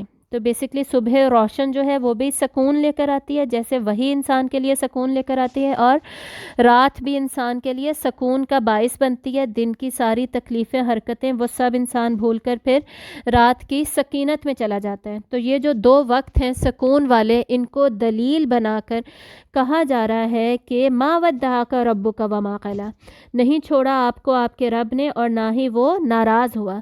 یعنی اگر اب کوئی مشکل وقت آ گیا ہے تو اس میں اب یہ مت سمجھیے کہ اللہ تعالیٰ نے آپ کو چھوڑ دیا ہے، آپ کو تنہا کر دیا ہے، اب آپ کے لیے کوئی آسانی نہیں ہوگی، یا جیسے ہم مشکلات میں سوچتے ہیں کہ اللہ تعالیٰ کہاں ہیں، کہ اللہ تعالیٰ مجھے دیکھ رہے ہیں، مجھے سن رہے ہیں، میری بات کا پتہ ہے اللہ تعالیٰ کو، تو وہی تسلی ایگزیکٹلی اللہ تعالیٰ دے رہے ہیں کہ نہیں، بالکل میں نے نہ چھوڑا ہے، نہ میں ناراض ہوں، میں دیکھ رہا ہوں، میں سن رہا ہوں، اور جو سکون کا وقت ہے نا وہ انشاءاللہ جلد ہی آ جائے گا۔ اور اگلی ہی 2 آیتوں میں اب مستقبل کا وعدہ کیا جا رہا ہے مزید تسلی کے لیے۔ اگلی 2 آیتیں کیا ہیں؟ وَلَلْآخِرَةُ خَيْرٌ لَكَ مِنَ الْأُولَىٰ، اور البتہ آخرت بہتر ہے آپ کے لیے دنیا سے۔ اولا دنیا کو بھی کہا جاتا ہے اور پہلے وقت کو بھی کہا جاتا ہے، تو اس لیے اس آیت کو 3 طریقے سے انٹرپریٹ کیا گیا ہے۔ ایک یہ کہ جو آخرت آئے گی وہ ڈیفینیٹلی دنیا سے بہتر ہے، یعنی آخرت میں دنیا کی ساری مشکلات کو برداشت کرنے کا، صبر کرنے کا بیسکلی اجر مل جائے گا۔ دوسرا معنی کیا لیا گیا ہے کہ دنیا میں آگے آنے والا وقت جو ہے وہ پیچھے آنے والے وقت سے بہتر ہے، تو اگلے وقت کی امید میں آپ یہ والا جو مشکل وقت ہے اس کو گزار دیجئے۔ تیسرا اس کا مطلب علماء نے کیا لکھا ہے کہ ہر آنے والا وقت ہر پیچھے گزر جانے وقت سے بہتر ہی ہوگا۔ تو اس امید پر پھر دنیا یہ جو وقت ہے، مشکل وقت ہے، اس کو گزارتے رہیے۔ جیسے ہم اگلی صورت میں بھی پڑھتے ہیں نا، ان مع العسر یسرا، بے شک ہر مشکل کے ساتھ آسانی ہے۔ فان مع العسر یسرا، یقیناً ہر مشکل کے ساتھ، تو ہر مشکل کے ساتھ آسانی ہی ہے۔ 2 دفعہ کہنے کا کیا مقصد ہے؟ تاکید کرنا۔ یقیناً اس کے معنی میں نہیں آتا، لیکن ویسے اس میں تاکید آتی ہے۔ اب اگلی آیت دیکھیے، وَلَسَوْفَ يُعْطِيكَ رَبُّكَ فَتَرْضَىٰ، اور یقیناً ان قریب وہ دے گا آپ کو آپ کا رب کہ جس سے آپ خوش ہو جائیں گے۔ کب دے گا؟ اس میں دیکھیں 4 کوسچنز جو ہیں وہ آنسر کیے جا رہے ہیں یہاں پہ۔ وین، کب دے گا؟ کب دے گا اللہ تعالیٰ کہنے کہ ان قریب، فیوچر میں بہت زیادہ دور نہیں ہے۔ ہمیشہ یہ ہمیں سوچنا چاہیے کہ ان قریب ہمارا رب ہمیں دے گا، تو اس امید پہ ہمیں رہنا چاہیے۔ پھر دے گا کون؟ ہو، اس کا آنسر دے دیا گیا کہ آپ کا رب، وہ اللہ جس کا ہمارے ساتھ ایک ریلیشن ہے، ایک رشتہ ہے، وہ رب ہمیں دے گا۔ پھر کتنا دے گا؟ ہاؤ مچ، یہ آنسر کر دیا گیا فتر دعا، اتنا زیادہ دے گا کہ ہم خوش ہو جائیں گے۔ آپ صلی اللہ علیہ وآلہ وسلم کو ڈائریکٹلی کہا جا رہا ہے کہ وہ خوش ہو جائیں گے۔ اب دیا کیا جائے گا؟ یؤتی کا، آپ کو عطا کیا جائے گا۔ کیا؟ وٹ، اس کا آنسر یہاں پر نہیں کیا گیا، لیکن اس کا آنسر ہمیں اس سے ہی اگلی صورت میں ملتا ہے، جہاں پر 3 چیزیں ہمیں بتائی گئیں، اور وہ 3 چیزیں کیا ہیں؟ شرح صدر، وضع وزر، اور رفع ذکر، یعنی سینے کا کشادہ ہو جانا، پھر بوجھ کا ہٹ جانا، اور پھر آپ صلی اللہ علیہ وسلم کے ذکر کی بلندی، معراج۔ یہ 3 وعدے اگلی صورت میں کیے گئے۔ پھر سورۃ الکوثر میں جو الکوثر کا وعدہ کیا گیا ہے، اور اس سے آگے پھر سورۃ النصر میں نصر من اللہ والفتح، فتح کا اور اللہ کی مدد کا وعدہ کیا گیا ہے۔ یہ سارے وعدے، اور اس کے علاوہ سورۃ القلم میں اللہ تعالیٰ کیا فرماتے ہیں؟ ان لک لاجرا غیر ممنون، آپ صلی اللہ علیہ وسلم کے لیے اجر اتنا زیادہ ہے، کبھی نہ ختم ہونے والا اجر ہے۔ تو یہ سارا پوری پکچر ہمیں پھر اس یؤتی کا جو ورڈ ہے اس کے اندر ہمیں دیکھنی ہوگی، ٹھیک ہے۔ تو آگے یہاں تک فیوچر کا وعدہ کر کے اگلی 3 آیات میں اللہ تعالیٰ پھر ماضی کے احسانات یاد دلاتے ہیں، اور وہ کیا ہے؟ الم یجد کا یتیما فآوا، کیا نہیں اس نے پایا تمہیں یتیم، پھر اس نے تمہیں ٹھکانہ دیا۔ یعنی اللہ تعالیٰ نے آپ کو، آپ صلی اللہ علیہ وسلم کو یتیم پایا، آپ کے باپ چلے گئے، پھر آپ کی ماں چلی گئیں، پھر دادا چلے گئے، پھر آپ کے تایا زبیر بن عبد المطلب بھی آپ کا سہارا تھے، اس وقت حیات تھے، ان کی بھی ڈیتھ ہو گئی۔ اتنے سارے رشتے اللہ تعالیٰ نے آپ سے چھین لیے، اور آپ کے گھر بھی بدلتے رہے، تو کیا آپ کو اللہ نے ٹھکانہ نہیں دیا؟ آپ کو پھر بھی اللہ تعالیٰ نے ہر طریقے سے پروٹیکشن، شیلٹر، سپورٹ دی، اکیلا تو نہیں چھوڑ دیا۔ وَوَجَدَكَ ضَالًّا فَهَدَىٰ، اور پھر آپ کو پایا بھولا بھٹکا، راہ بھولا تو آپ کو ہدایت دی۔ یعنی آپ تلاش میں تھے، آپ ہدایت کی تلاش میں تھے، آپ غور و فکر کر رہے تھے، آپ کو مل نہیں رہی تھی، تو اللہ نے آپ پر وحی نازل کرنا شروع کر دی، آپ کو وہ علم دے دیا جس کی آپ تلاش میں تھے۔ وَوَجَدَكَ عَائِلًا فَأَغْنَىٰ، اور اس نے پایا آپ کو مفلس، تنگ دست، تو اس نے آپ کو غنی کر دیا۔ مفلسی یہاں پر 2 معنوں میں لی گئی ہے، ایک دولت کے معاملے میں تنگ دستی، اور دوسرا علم کے معاملے میں بھی، کہ علم دین ہدایت کی آپ تلاش میں تھے، تو اللہ تعالیٰ کیا کہہ رہے ہیں کہ میں نے آپ کو پھر غنی نہیں کر دیا، یعنی آپ کو دین ہدایت بھی دیا، پھر آپ کو زوجہ بھی دیں، پھر آپ کو اولاد بھی دی، پھر سرمایہ بھی دیا، پھر آپ کو کامیاب تاجر بھی بنایا۔ اس سب سے اللہ نے آپ کو ایسا مستغنی کیا، ایسا بے فکرہ کر دیا کہ آپ نے غار ہرا میں جا کر غور و فکر کرنا شروع کر دیا، وقت گزارنا وہاں پہ شروع کر دیا۔ انسان پوری دنیا کو چھوڑ کے ایک اکیلی جگہ پر جا کر کب وقت گزارنا شروع کرتا ہے؟ جب وہ بالکل بے فکرہ ہو چکا ہوتا ہے، ٹھیک ہے۔ تو ان سارے احسانات کو شروع سے لے کر نبوت تک کے جو احسانات تھے وہ سب اس ایک حصے میں ہمیں بتائے جا رہے ہیں، اور اس کے بعد اللہ تعالیٰ حال کا، پریزنٹ کا ذکر کر رہے ہیں، اور اس میں اللہ تعالیٰ بتا رہے ہیں کہ اب تمہیں کرنا کیا چاہیے، تمہاری حکمت عملی ہونی کیا چاہیے۔ ان احسانات کو جب تم ذہن میں رکھو گے تو یہ جو ارد گرد تمہیں پریشانیاں اور غم اتنے زیادہ فیل ہو رہے تھے، ان سب کو ذہن میں نہ رکھو، بلکہ ان کو نکالو، اور اس کے بجائے یہ کرو جو ان آیات میں بتایا جا رہا ہے۔ فَأَمَّا الْيَتِيمَ، تو رہا یتیم، فَلَا تَقْهَرْ، تو اس کو تو اس پر سختی مت کرو، ٹھیک ہے. تو یعنی جب آپ یتیم کو کسی کو پائیں تو اس کے ساتھ پھر نرمی کا رویہ رکھیے، اس کے ساتھ احسان کیجیے، اچھا سلوک کیجیے. یعنی خود مشکلات میں سے گزرنے کا نتیجہ کیا ہونا چاہیے کہ ہمارے مزاج میں دوسروں کے لیے نرمی آ جائے. یہ نہیں کہ دوسروں کے لیے بھی ہمارے مزاج میں بھی ویسی ہی سختی آ جائے اور ہم کڑوے سے کڑوے ہوتے جائیں مشکلات کے نتیجے میں، بلکہ نرمی سے نرمی آنی چاہیے مشکلات کے نتیجے میں. وَأَمَّا السَّائِلَ فَلَا تَنْهَرْ، اور رہا سوال کرنے والا تو نہ آپ اسے جھڑکیں. تو یعنی اگر کوئی سائل آتا ہے تو آپ بھی اب اسے جھڑکے مت. جیسے آپ سائل بن کر اللہ کے پاس آئے تو اللہ نے آپ کی ساری ضرورتیں پوری کی، ساری مشکلات کو ختم کر دیا، تو آپ بھی تمام سوال کرنے والوں کی مشکلات کو ختم کریں. اور آخر میں وَأَمَّا بِنِعْمَتِ، اور رہی نعمت رَبِّكَ فَحَدِّثْ، آپ کے رب کی تو اس کا ذکر کیجئے. یعنی اللہ تعالیٰ کی جتنی بھی نعمتیں ہیں آپ کے اوپر، جتنی بھی فیورز ہیں، جتنی بھی بلیسنگز ہیں، احسانات ہیں، ان سب کو ایک آپ کے رویے میں تبدیلی آ گئی پہلی 2 آیات پڑھ کے، یہ حال پریزنٹ والی. اور آخری میں کیا کہا جا رہا ہے کہ زبان سے بھی اس کا اظہار کریں، شکر گزاری کیجئے زبان کے ذریعے سے بھی.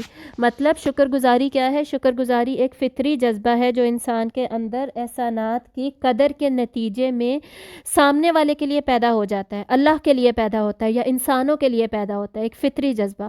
اور شکر گزاری پھر کی کیسے جاتی ہے؟ باللسان، جس کا یہاں پر حکم دیا جا رہا ہے. پھر بالقلب، دل کے اندر سب سے پہلے پیدا ہونا ضروری ہے. اور پھر بالجوارح یعنی عمل کے ذریعے سے، جس کی 2 ایگزامپلز ہمیں آیت نمبر 9 اور 10 میں دے دی گئی. تو ہمیں بیسکلی کرنا ہے کیا ہے؟ پورا کا پورا ہمارے اندر شکر گزاری کا اظہار ہونا چاہیے، شکر گزاری جھلکنی چاہیے. اور جیسے ہم پڑھتے ہیں نا قرآن مجید میں بار بار اللہ تعالیٰ فرماتے ہیں فَلَا خَوْفٌ عَلَيْهِمْ وَلَا هُمْ يَحْزَنُونَ، تو نہ ہی ان پر کوئی خوف ہوگا اور نہ ہی کوئی غم ہوگا. اس ایک پرٹیکولر حصے میں بھی دیکھیے، یہ بہت ساری آیات کی اینڈنگ ہے نا یہ والی، اس میں بھی اللہ تعالیٰ پہلے کہتے ہیں کہ تمہیں کوئی خوف نہیں ہوگا، یعنی مستقبل کا کوئی خوف نہیں ہوگا، اور تمہیں کوئی غم بھی نہیں ہوگا، یعنی ماضی کا کوئی غم بھی نہیں ہوگا. کب؟ جب کہ حال میں تم ہدایت پر عمل کرتے ہو یا تم سیدھے رستے پہ رہتے ہو. اسی طرح کی اور کنڈیشنز دی گئی ہیں. تو اس پرٹیکولر حصے میں بھی اللہ تعالیٰ مستقبل کا پہلے ذکر کرتے ہیں، پھر ماضی کا، اور ان کے ذریعے سے حال کو کور کر دیا جاتا ہے. یہی سیم اپروچ اس صورت میں رکھی گئی ہے. پہلے تسلی دی گئی 1 to 3 آیات میں، پھر 4 to 5 مستقبل کا ذکر ہے، پھر 6 to 8 ماضی کے احسانات یاد دلائے گئے، اور 9 to 11 پھر حال میں حکمت عملی کیا ہونی چاہیے، ایکشن پلان کیا ہونا چاہیے، وہ بتا دیا گیا. اور اس پوری صورت سے ہم مزید ایک چیز سیکھ رہے ہیں، وہ یہ ہے کہ جی انسان کو اگر کوئی ذہنی تکلیف ہے، آپ صلی اللہ علیہ وسلم کو اس وقت کیا محسوس ہو رہا تھا؟ ذہنی اضطراب تھا نا، ذہنی تشویش تھی کہ کہیں اللہ مجھ سے ناراض تو نہیں، کہیں اللہ نے مجھے چھوڑ تو نہیں دیا، مجھ پہ وحی کیوں نہیں نازل ہو رہی، یہ وحی کا سلسلہ رک کیوں گیا. تو اس ذہنی تکلیف کو دور کرنے کے لیے اللہ تعالیٰ کہہ رہے ہیں کہ جو میں نے تم پر فزیکل جسمانی احسانات کیے ہیں ان سب کو تم یاد کرو، ان سب کو یاد کر کے تم میرے شکر گزار بنو. اور شکر گزار بننے کے بعد ہوگا کیا؟ جو تمہیں ذہنی تکلیف محسوس ہو رہی ہے وہ بھی جاتی رہے گی. تو ہم بھی اگر چاہتے ہیں کہ ہم ڈپریشن، انزائٹی اور اس طرح کی ساری پرابلمز میں سے نکلیں، اپنی مشکلات میں سے نکلیں، تو ہمیں بھی وہی اپروچ استعمال کرنی ہوگی، وہی طریقہ ہمیں رکھنا ہوگا جو کہ بیسکلی اس صورت میں ہمیں، اس پرٹیکولر صورت میں ہمیں سکھایا جا رہا ہے. وآخر الدعوانا ان الحمد للہ رب العالمین. سبحانک اللہم و بحمدک، اشہد ان لا الہ الا انت، استغفرک و اتوب الیک. السلام علیکم ورحمۃ اللہ وبرکاتہ.